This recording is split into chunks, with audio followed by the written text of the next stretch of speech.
Action! Action! Action! Harry Potter takes his final bow in a film series that has dominated the box office for nearly a decade.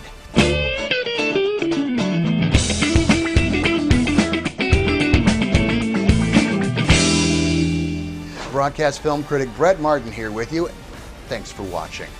Harry, Ron, and Hermione, or Daniel Radcliffe, Rupert Grint, and Emma Watson, continue their mission to destroy the rest of the 7 magical Horcruxes that contain pieces of the soul of the evil Lord Voldemort. Played by Ralph Fiennes, jammed with action and emotion, this is the only film in the series that is in 3D, and it's worth it. Here's a glimpse at Harry Potter and the Deathly Hallows, Part 2. Join me and confront your fate.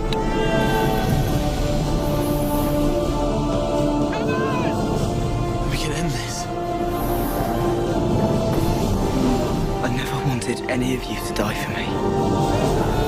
The film neatly wraps up the young wizard's life as he faces his destiny. 8 films and 10 years later, with most of your favorite characters coming back.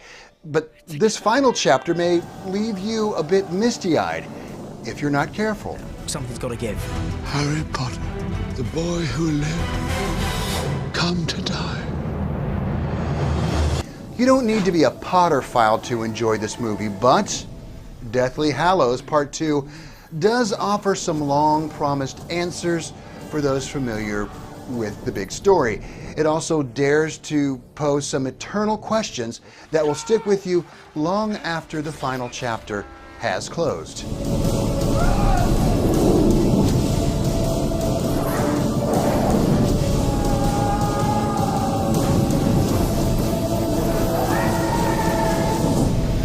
Only I can live forever.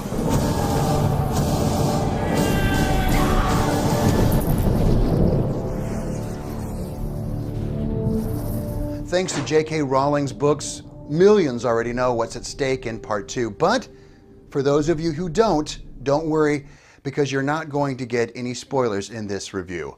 Many people have said in the past that it was a greed-based decision by Warner Brothers to stretch the final book into 2 films.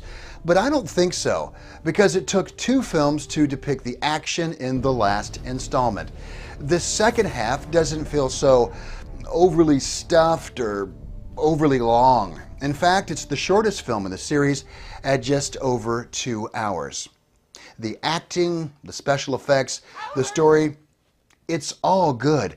In this one, Harry wrestles with his obligations as a wizard and a man now, as death and destruction cave in on him from all sides. And as a result, his performance and this film create some beautiful movie magic. You don't get that too often. The Flickometer has no problem giving Harry Potter and the Deathly Hallows Part 2 a whopping and well-deserved 5 out of 5. It's a great end to a great series. Part 2 leaves you with a sense of satisfaction, kind of like you would have after having a really good dinner with a bunch of friends. Harry Potter has grown up and moved on, and you and I have grown up with him. A wonderful ending for the once boy wizard. He's not a boy anymore. So now you know before you go, hey, scan this QR code with your smartphone, the camera on your smartphone right now, and send me a message. I'd love to hear from you about this film, other films, or any other questions you might have about the movies. I'm Brett Martin, and thanks for watching this FlickedUp.com review.